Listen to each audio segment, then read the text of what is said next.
Hi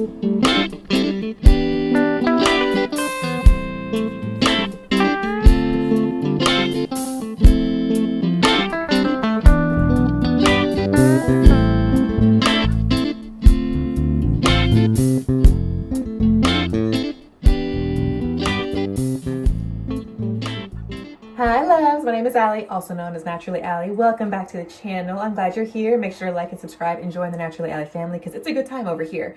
Okay, y'all, few things. We're hopping right into it. Fairy knots because, excuse me, disrespectful. So incredibly rude. And what kills me is, this is why I say to name your hair, because then you can yell at your hair in her full government name. Makes it more dramatic.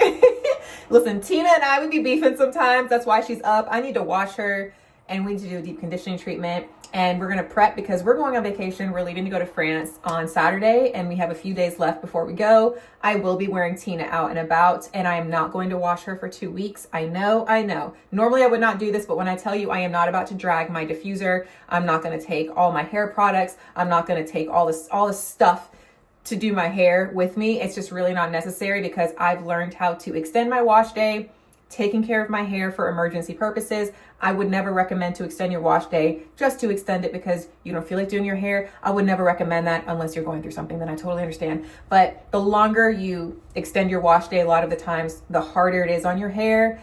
And listen, we want to take care of our hair, okay? You take care of your hair takes care of you, period, okay? So basically a fairy knot is tiny knots where a strand of hair basically just wraps around itself. Like your curls are basically doing yoga without your permission. A lot of this can play a role due to lack of moisture, environmental issues, how often you're putting your hands in your hair, playing with different styles, how you detangle. I am not even kidding. If you are rushing through your detangling process, that is fairy knot central. That is breakage central. That is putting stress on your hair central. Big no-no. Your detangling process is the one process that there are no little easy access routes, okay? There's no shortcuts. It's a one-way road. You need to go down it and you need to take your time doing it. Now, when it comes to lack of moisture in fairy knots, when the hair is dry, it's basically the cuticle outer layer lifts up, okay? So when that happens, it's a lot of friction going on. It's a whole friction party. Your hair is doing this number right here. Magic starts to happen. A beautiful knot appears. Raised cuticles are basically like Velcro. Okay, so how are we going to avoid these wonderful fairy knots that we love so much? Well, basically, the number one thing that I can attest to, and we've heard this so many times and times again, moisture. Hear me out. On your wash day, when you are applying your product, applying product on soaking wet hair. If your hair is damp, no good. If your hair is kind of dry, no good. Wet hair. When you're doing it on wet hair, it promotes even distribution. It's going to really lock in that moisture. We're going to reduce frizz and allows for better curl definition. Stretching your curls out can also help. I don't personally do this, but I've seen people do it and I think it's beautiful. And I love how it does seem to help people in terms of breakage and their hair knotting up. So you can do numerous things, whether it's a braid out, a twist out, or styling your curls as normal and then sectioning your hair out and then taking your blow dryer and just gently stretching your curls just enough and running the blow dryer up and down your strands to kind of stretch out your curls. That is also a great alternative if you're having issues with fairy knots or if you're really wanting even for more length in your hair. It gives you that length and it also helps kind of prevent your hair from tangling within itself. So there are some different alternatives you can do with stretching your hair, which also can help. Next, detangling like a pro. Listen to me, I've said this already, but please, when you are detangling your hair, take your time, small sections, always starting from the bottom of your hair, your ends of your hair, and working your way up towards your roots. Take your time. If you're hearing snapping, if you're pulling and yanking and you're struggling and and you can hear the sounds of your hair kind of making a crunchy sound, I'm telling you, your hair is quite literally screaming at you to be gentle. It's begging you to not do that because it will cause damage and stress to the hair, breakage. We don't want that. Make sure you take your time detangling. Next, protecting your hair at night. So for example, I think I showed you guys how I protect my hair at night actually in a recent video. I have it up in a satin scarf just like this, except I will pull the scarf to cover my whole head, to cover my hair, layer that with a bonnet. That's really important to me. I like to double protect my hair in case I move around a lot, because sometimes the scarf will slip off. And that's fine because the bonnet is still there to protect my hair. So I'm really happy with like double protecting. I think it's better safe than sorry. So I like to do two things, satin scarf and then put the bonnet over the top. Next, when it comes to taking care of your hair, I am telling you health over length, health over length. The ends of your hair, if you're detangling and you can hear, or I'm sorry, if you're detangling and you feel like you're brushing and all of a sudden you get towards the end and it's like, like it's stuck or it's rough, or no matter how many times you've gone over that same section of your hair towards the end and it's still giving you a hard time, you probably need a trim.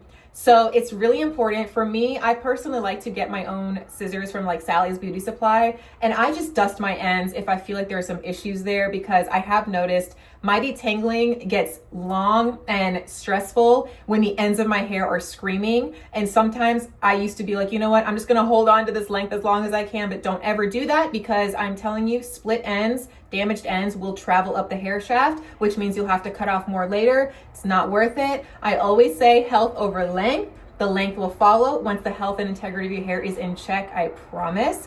So making sure that the ends of your hair are like trimmed. You don't have to get a full cut, but just dusting your ends. I like to actually put my hair in twists or braids. And then, you know, the end of like your braid or the twist, there's like a little bit of hair hanging there. I like to just dust and trim off those ends, and it gives me this perfect coil. And that's how I know that my hair was like, we needed that, because it really does bounce up instead of like having a dead strand. You'll notice that your curls kind of bounce up again. Yeah.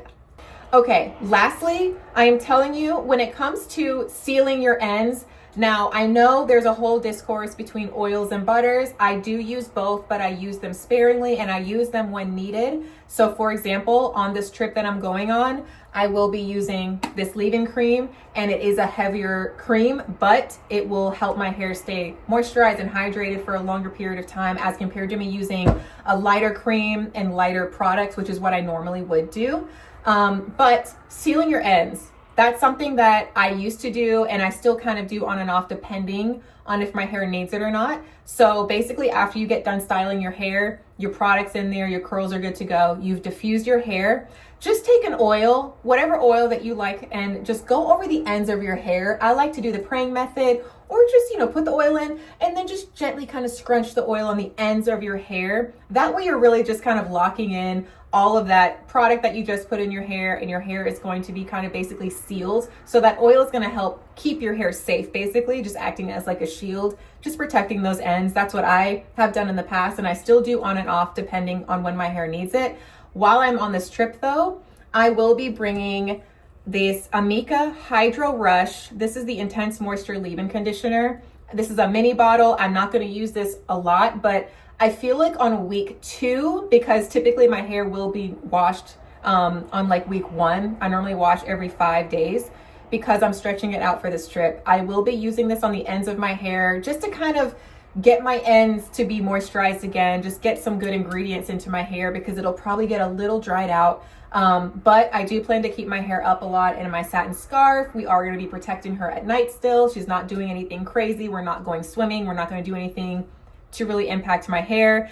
And so it's just a refresh, a light refresh. And I'm also going to, I think when I style my hair using the African Pride leave-in, I am going to go in with the Resos Curled Light Hold Gel just on the ends of my hair, and just making sure that the ends of my hair have that gel, just so I can kind of keep that as long as possible. Just keep my hair in its healthy state, freshly washed state, you know, holding the style as long as I can with this light hold gel. It gives me just enough hold, but just enough movement so my hair isn't all crusty and it doesn't like get stiff.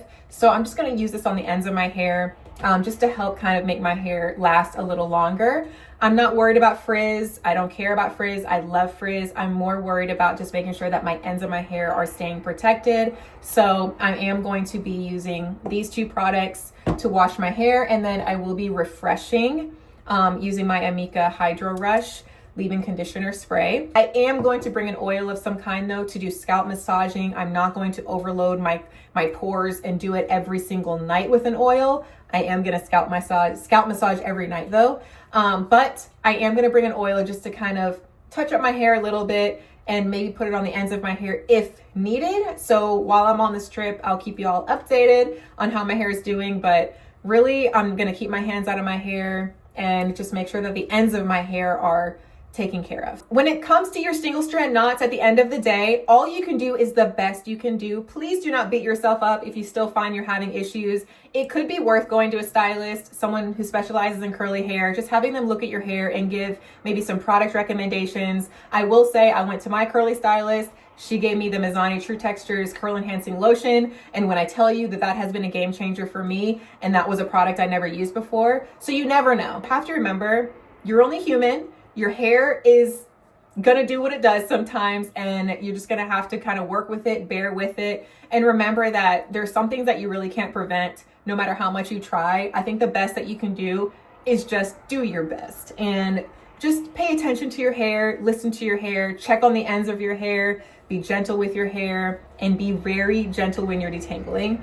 But I think that if you kind of take away some of these tips and try them out, I think you'll notice a difference. But I'm telling you that number one thing is that wash day styling, applying and dripping wet hair, applying product on wet hair and making sure you seal your ends. I think using a great deep conditioner before you style your hair, using a leave-in conditioner while you style your hair. There are different things to try, but I really, at the end of the day, I just feel like you guys got to maintain and find a really good base foundation for your wash day routine, being gentle with detangling, and then using an oil to seal your ends. There's different things that you can do, but a lot of it really is just going to be what works best for you in terms of stretching your hair or making sure that you're using a specific type of product, or maybe washing your hair more frequently instead of dragging it out as often. It's really going to be what works for your schedule, what works for you, what works for your hair. Be patient with yourself, be patient with your hair. And the best thing I can say is if you feel like you're getting frustrated, don't even put your hair up. Put it away for a little bit. Don't do your hair when you're annoyed. That's something that I done before. My hair was not a happy girl. It's not worth it. So just give yourself grace. Give yourself grace. Just pay attention to the ends of your hair and just be gentle. So with that being said, I'm gonna head out. I am excited to film and take you guys with me to France and Monaco, and then keeping up with Tina and how she's doing on this trip. So I will see you guys very soon, and I miss you already. Okay, love you. Bye.